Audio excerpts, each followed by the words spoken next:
Welcome to the Teach Better Talk podcast, your official podcast for the Teach Better Podcast Network, the hub for all things education, brought to you by teachbetter.com. The Teach Better Talk podcast is committed to answering your burning questions through a variety of lenses and bringing new offers to you and your colleagues to help you thrive throughout the school year. My name is Ray Hewart, and we love your questions here on the pod. If you have any questions that you'd love us to consider as topics for future episodes, please share them with us by emailing info@teachbetter.com. How can mentorship actually help you find success in everything we've been talking about? We are continuing this conversation all week long with this new episode, and we are diving into conversations around how we can be incredible learners through our process of sharing our own story and finding success in what we want to achieve. I want to give a big shout out to Jeff Gargas. He is the team member of the day today. Jeff is an incredible CEO and co-founder of the Teach Better team and somebody who is constantly mentoring many people on the team, including myself.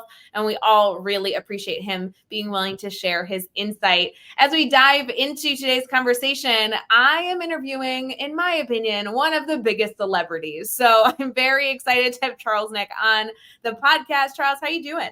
I'm doing good. Thanks for having me. Oh my gosh, I'm so stoked that you are here. I reached out to you months ago and we finally got you booked on the show. And you are somebody who I just know this episode is not going to be long enough. But I already can tell, even though we haven't started really getting into the meat and potatoes of the conversation yet. Charles, for our community who may not have, Googled you and stalked you and watched your Shark Tank episode and everything else like I have, do you mind sharing a little bit about yourself? To keep it as short as possible so we can actually get into more fun conversation. I started off as an avionics tech, moved into tech writing, eventually got into reliability engineering, then found my way into coffee, and now I'm kind of dabbling in film. So that's kind of the spectrum of weirdness that I've kind of stepped into lately. So in one bio, let's just say a paragraph on you, NASA is mentioned, coffee is mentioned, with Shark Tank is mentioned, and now we're going to talk about aviation. It's like no big deal. It's like, are you done yet? Yeah, I did not plan on taking such a big left or and right turns and kind of zigzagging through. No one really does. I think one of the first epiphanies for me was realizing I wasn't stuck in a career and I could kind of make a change. So that was a big eye opener where I was like, oh, I don't have to be an avionics technician forever. I can change careers and do something else. And that was a lot of fun. I hope that theme comes up a few times. And I know the many stories and conversations we're going to have this episode. I feel as though, and I'm not trying to overcharacterize educators' mindsets, but I think we often find ourselves feeling stuck, not only in our field, but even as small as being stuck in a grade level or a subject area or in a specific community. And so really kind of keeping an open mind all week as we've been talking about, marketing yourself, getting to know yourself as a person and being able to share that story. This is going to translate very well into, also not feeling stuck in a niche that you may not need to be stuck in. So there's really good stuff here. Let's start with the first thing. And I know the reason I originally reached out to you is you have a coffee crew, a coffee product that I hope so many of our educators actually learn about here and go try out if they haven't done so already. Friends, we will have a code for you later in this episode for 15% off. And let me just say, I have fully gone through the experience of this incredible coffee product, and I'm really, really excited to feature it here on the show today. Charles, it's obviously not the first thing you've done, but tell us about the coffee company. No, so this was a funny one when I was working as aviation, still a consultant at the time. And I ended up trying to launch a coffee subscription business, quickly found out it was oversaturated, but discovered the water for coffee issue. So that's the product. It's not really coffee, but it's water for coffee.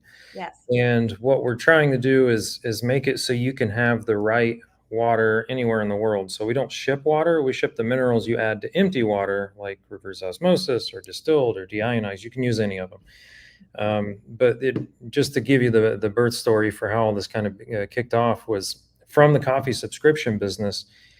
I ended up kind of running into a problem where I was like, I know I have amazing coffees I'm shipping off. Some of them are like $100 a pound. Doesn't make them immediately amazing, but they were really, really good. And it was a La Loma from One Line Coffee. And I'm like, why is everybody not giving me the feedback that I know that this coffee is so good? And I had just started as a researcher for Kansas State University. So I'm kind of doing this as a, a side gig. And Kansas State was my main job. So I'm going to Kansas. I'm kind of bouncing between there and Dayton, Ohio. And I bring all my coffee nerd gear with me. And when I'm there in Kansas, it tastes worse. And the only difference was the water. So I had my brewer, I had my kettle, I had my grinder. I literally had everything, brought with me. And the only difference was the water. So because of kind of uncovering that, I'm talking to some of my business coffee roasters, and one of them, who's my business partner now, he had went down the rabbit hole for water for coffee and made a water system for his cafe. And I'm like, well, how do we condense that? Because I don't want to ship water. It's expensive and be heavy.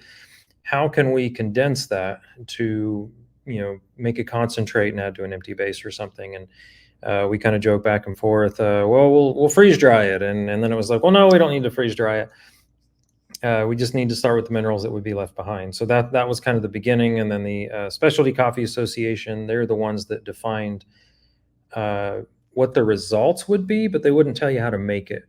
And so our job was to try to make it how, to reach those results with our ingredients. And then we also cared about maintenance. So we used what we would call it's permanent hardness versus temporary hardness. So you don't have calcium and scale and a bunch of other junk in your machinery. But one thing besides this I want to mention, especially for your audience, is that the first idea was the right cup, which was this coffee subscription idea, was not the best idea. Mm-hmm. And the big thing that you kind of launch from is whatever your first ideas are, run with them, keep testing, because now you're going to get firsthand data and start looking, in the dark rooms that other people aren't looking in. But that's where you get firsthand insight to make the decision. Like my business partner and I did in discovering the bigger issues. Mm-hmm. So we discovered the water issue from the coffee company. So don't stop with your first idea and just keep trying to push that one into the ground is really the principle in that one. I am so excited to have this be, again, a theme of this conversation of really trying to use an exploratory lens to continue to problem solve. I know that for many educators listening, this might even be something that you want to pull up and have a discussion with your students about, because when I visited your website, learning more about the work you were doing, I loved that the problem you were solving was so prominent on the website. It wasn't, hey, buy this, mineral, you put it in your water and you'll have great tasting coffee. But it's the focus that I really valued was, we saw a problem and we really wanted to fix it. Do you see this problem? Do you see it as an issue? And as I was reading more, I was like, yes, I have absolutely been a number of different places as a coffee snob of sorts, I will say, because I will go to like a Dunkin' and get like a fully sugary coffee, but I also love a good pour over. I love my Nespresso. Like, I just give me a good cup of coffee, but I prefer when I'm making it at home to drink it black. Like, that's just how I drink my coffee, which means it better tastes good if I'm going to enjoy it. And I love that there's so much science in this perseverance to try and solve a problem, because I can't imagine when I'm sure you guys were sitting around a table discussing this idea 5 or 6 models in, and you're like, wait, we can't ship a gallon of water to people. That's going to be absurd. Like, how are we going to fix this? So it's a very cool solution. Yeah, the name of the company is Third Wave Water, by the way. I don't think I threw that out. Yes, excited for you guys all to check that out. We will have a discount code for those of you that are eager to try it. It is such a great way to enjoy your coffee at home. And for me personally, even if it ends up just being a weekend activity where I'm going to really take the time to craft myself the best cup of coffee because I deserve it on a Saturday morning, this is something that you might want to spoil yourself or your loved ones with, especially if they are coffee nerds, like I know many of us enjoy. In addition to that, though, prior to looking into this problem, you were working for NASA. How does that happen? Like, how do you get NASA in your bio? That's crazy. So that one was an interesting one. I didn't specifically go after NASA at the time. When I had started into reliability engineering, and I was working a contract for Dassault Falcon Jet through another company in Little Rock, Arkansas, and I met a gentleman there. He had worked for NASA in the past, and I was able to impress the right people. And now he got me the interview. He didn't get me the job, but it would be very equivalent of kind of similar thing. And had a on the phone interview and was able to convince them I actually knew what I was talking about in reliability engineering and logistics, because it's a whole different fun world on the design side, where you get to influence design. And then off I went for 5 years in Houston, Texas. I was working for a subcontractor. So many of them do. There's a lot less what we would call blue badges, the people that actually work for NASA. So most of us are subcontractors at some capacity, and especially on the engineering side. But yeah, that's how I kind of stumbled into that one, totally on accident. And it was kind of a who you know, and combined with the experience that I had at that time to take me on that next journey for the 5 years. And on that one was a lot of fun because I ended up stumbling into just the fun department of being able to, especially this one for your audience and trying to like push your students. If you ask your employer, if hey, I want to do this thing, so many times they will say yes. And it's not only just showing initiative, but it's getting you into fun stuff. So like I found my way into the neutral buoyancy lab doing some testing that I wouldn't have been able to do if I didn't actually ask. I found my way into training astronauts a few times on the procedures that I actually wrote for on-orbit maintenance, and then got to go and teach them how to do it. But those type of experiences wouldn't have happened if I had not asked. I would just been sitting at my desk like everyone else and kind of doing the daily push. Which I think is going to be so interesting as we kind of reflect on our theme, and we'll get to this soon, but looking at who the questions you can ask to them, and then the doors that can open because of that. I think mentorship in any way, shape, or form, whether somebody just helps you out one time or actually maybe serves in a more official mentor role, the opportunities that we have to start conversations that we can initiate ourselves and or keep those connections going can really make a huge impact. Who knows, guys, we can even get to NASA. 100%. I love it. So from there, I know that you started, well, I know you've done a lot in your career, but you had this experience with NASA. You had this third wave coffee idea. Shark Tank came somewhere in between there in 2017. What inspired you to go after that experience? Because I know that obviously it was with the coffee company that you decided to explore the opportunity, I assume, to be on the show. But that's a big undertaking, I can only assume. I mean, I've never been on Shark Tank, but I can only assume that the application and the journey getting there is not easy. Yeah, Shark Tank was definitely an accident that almost didn't happen. And in some of our initial meetings when we were trying to put together Third Wave Water, I actually did have it in my notes, we should apply for Shark Tank. But what happened was, but to the business model, and your business teachers on this side will appreciate it. Eric Ries is probably one of my favorite authors for the book Lean Startup, and his book really pushes on validated learning. And his whole premise is any beginning business is always an experiment, it's a test. So your job is to validate that test to see if anybody cares. And what we ended up doing is we went to a coffee industry event to see, did they care? And if we were onto something. And we got all the right thumbs up, all the right people were buying the product, and we knew who the right people were. And that was another part of it, because my business partner had been in coffee industry for a while. So he had a little more tacit knowledge on who the right people were that would have been buying and paying attention. So anyways, we validate it. And then basically within a month, we're like, we got to grow this out of our current manufacturing, because our manufacturing was really bad. Like we weren't going to scale with it. And that's normal. So here's another thing on business. You don't start with like your factory building cars of like a level of effort of building something. When you're doing a minimum viable product or the very minimum product, you're also going to have minimum on manufacturing and some other stuff. It's not going to scale well. So we used what most people do, which is Kickstarter, because the whole point of it is to help kickstart your business if you get so much sales. So, and this will connect to the Shark Tank story here in just a minute. You're probably like, why is he talking about Kickstarter? I asked about Shark Tank. So anyways, we launch a Kickstarter the next month or 2 months, I think, because it took quite a bit of effort to put it all together. We launch in January.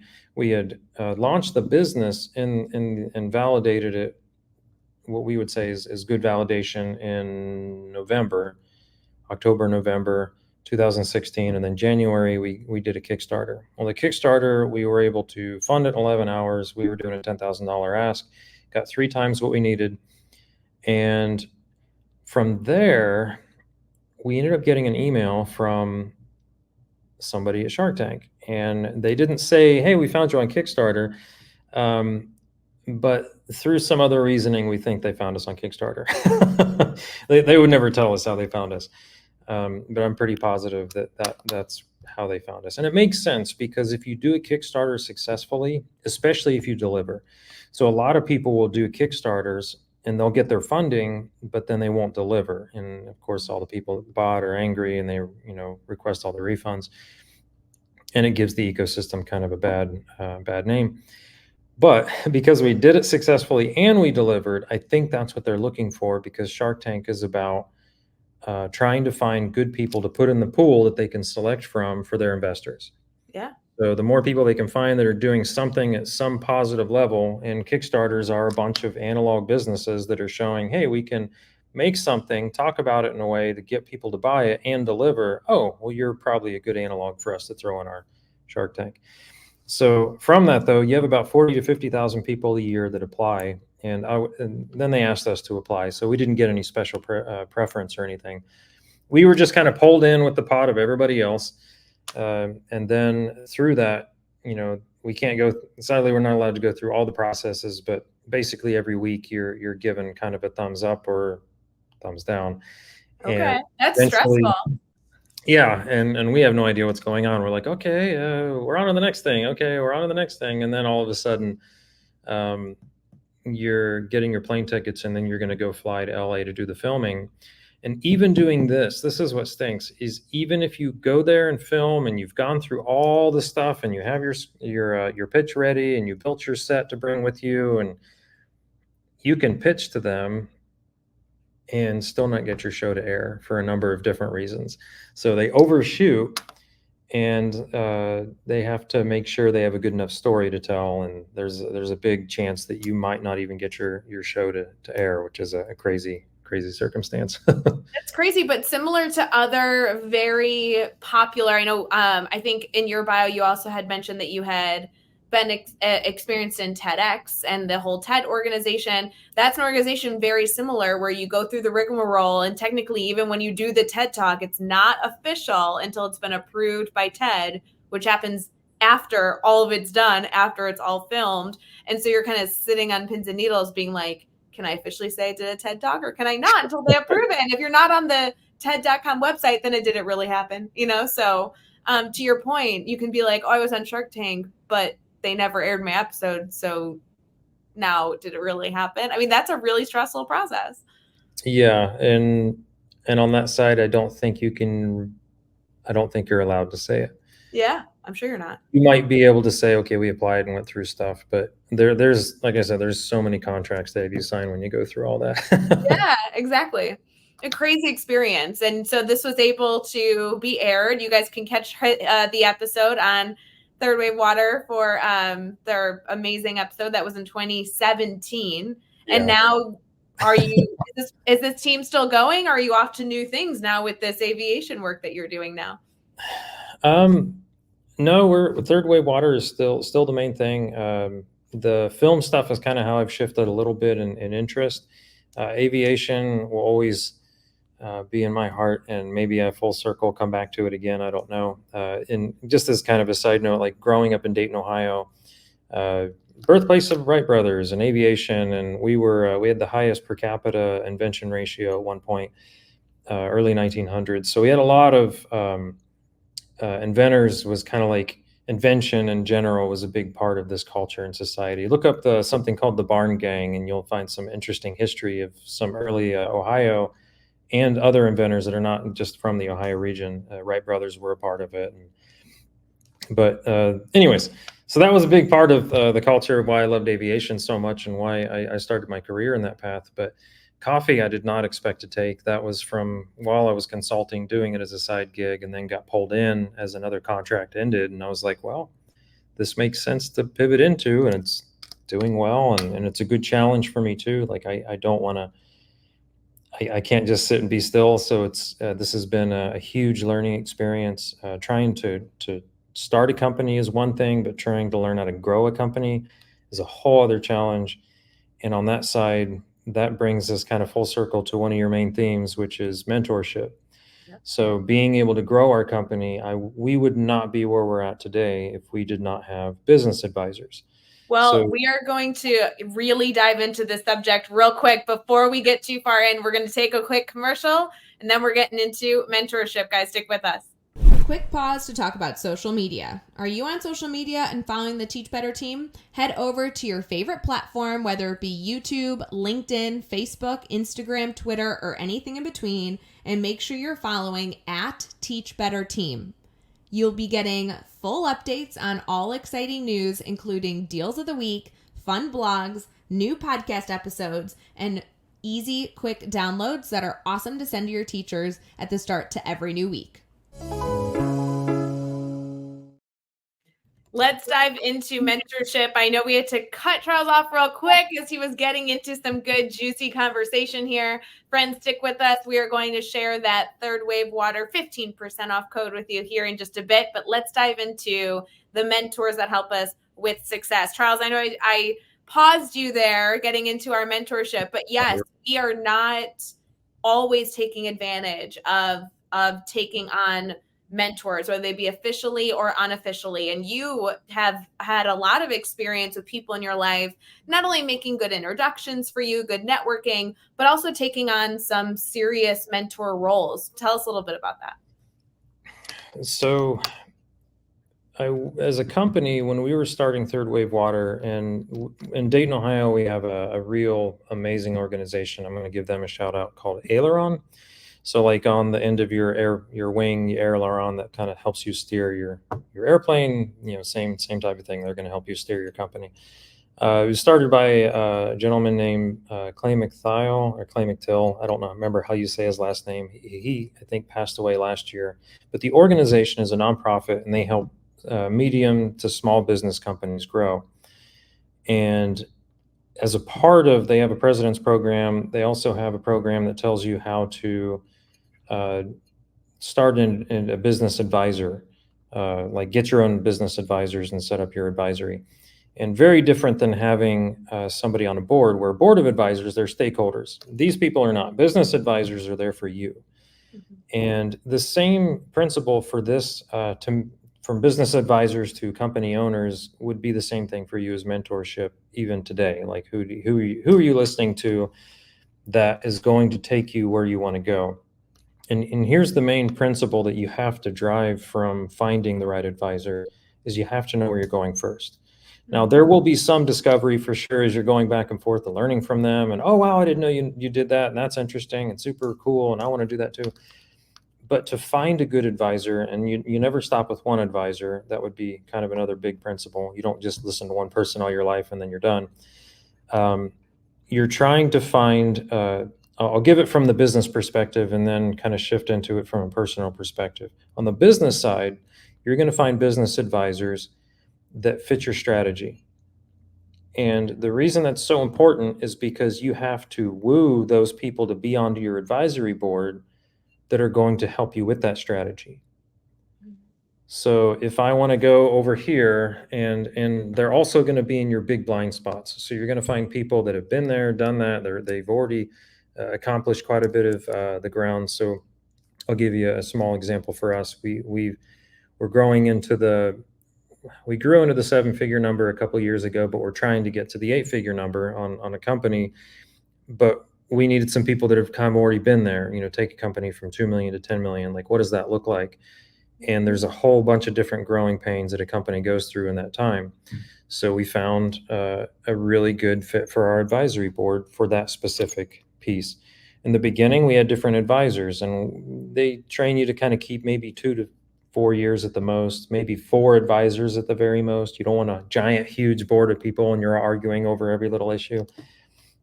But every time you meet with them, 3 times a year, you give them kind of a package and you're like, hey, here's the report of what happened, and here are some 2 big issues. And then that's how you handle your meetings where you talk about 4 hours and go through it. So as an individual, if you're going to take a step back, where do you want to go in your career? And if you don't know where you're going to go in a career, that may help you choose somebody different too.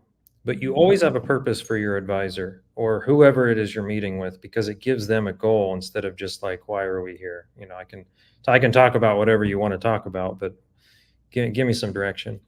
Well, and that makes a ton of sense for an educator listening that might be considering a mentor this year. Friends, we are huge advocates for mentors. I think that it's an underutilized opportunity, and you should absolutely learn continuously from your peers. But having a clear objective of something that you're trying to gain out of a mentor, and then finding someone who's that great fit, is a perfect opportunity that Charles is noting here. That could be, how do I become the best math teacher possible? How do I become really effective in my practice?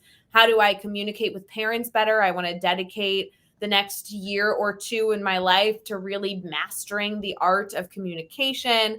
It could be, I'm not sure what I want my next move in this field to look like. I'm going to take on a mentor that's going to help me see the differences between being a classroom teacher and a coach and a principal and what route I want to go. And all these things are really, really important, regardless of the type of educator that you are.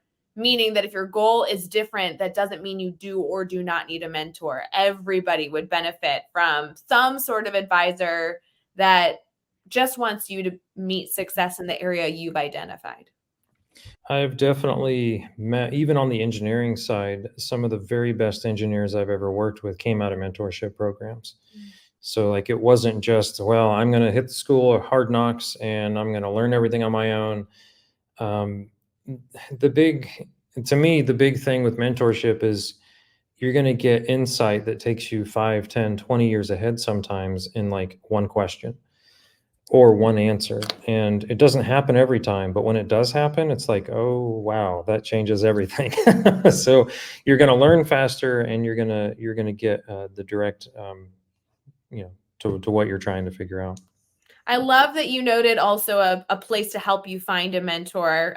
Teach Better Community, we have the same mindset. If you are an educator right now who's looking to work with somebody in a mentor role, you can utilize our Facebook group to see if there is somebody in there. You can reach out individually to members of our Teach Better team, and we can try and direct you to somebody who has an expertise in an area that you're looking for. We even have our Edu Creator Club for educators in our community that want to create a side hustle and are looking for a little bit of mentorship there. We have a whole tiered system where you can go find a mentor. So there's lots of different organizations, a lot of them with outside of this community, but just know you can utilize this community if you are trying to locate the right fit for yourself.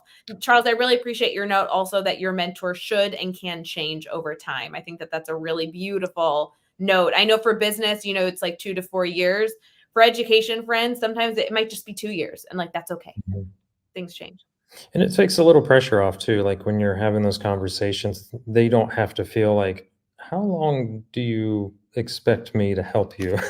So you can be upfront with any expectations and be like, maybe we're only here for 6 months. I don't know, but I really would love your help on this issue. I think the other element that helps with those expectations is also another thing you noted early on, which was you met with them 3 times a year. Now, depending on what you're working on as an educator, you might choose to meet with them more frequently, or you might be able to have some really efficient and effective longer meetings that can set you up to not necessarily meet that frequently. Time is very valuable, and no matter what industry you're in. So decide if maybe your mentee or mentor partnership needs to meet once a month, once every other month, once a quarter, 3 times a year. It's whatever suits you. And again, it goes back to that objective. You want to be aligned through and through. This is my why. This is why I chose the mentor that I needed. and this is how we're going to get to our goal. It's very exciting. One of my mentors, Wes Geip, he's probably one of the most brilliant guys I ever met. He would always ask me this challenging question, which is, what is your biggest issue right now? And I don't know why I always kind of forgot about it, but every time he would ask it, I'm like, oh, because when you come together, like you have, I was talking about that advisory report, when you meet, you give them this report so they can look at it, 2 weeks before you have the meeting for 4 hours. And then they can have some notes and then give you some insights and things. The point isn't to go through everything on the report either. The point is just to be able to, because what happens is when you're sitting together for 4 hours, because you really did block off that time, you're getting to what's important. And the advisor's help is not to give you the right answer, but to ask you the right questions. And that was a big, big one. So you're not, like, I'm not bringing advisors on. Like when you try to manage your advisors, you actually coach them on that. You're like, don't give me the answer necessarily, because what you're trying to do is you want them to help you think like they do. And the only way you do that is if they ask you the questions they're thinking, not the answers they're giving. Such good insight here. We are going to continue this conversation with some major takeaways, get you that code for Third Wave Water, and we'll be right back.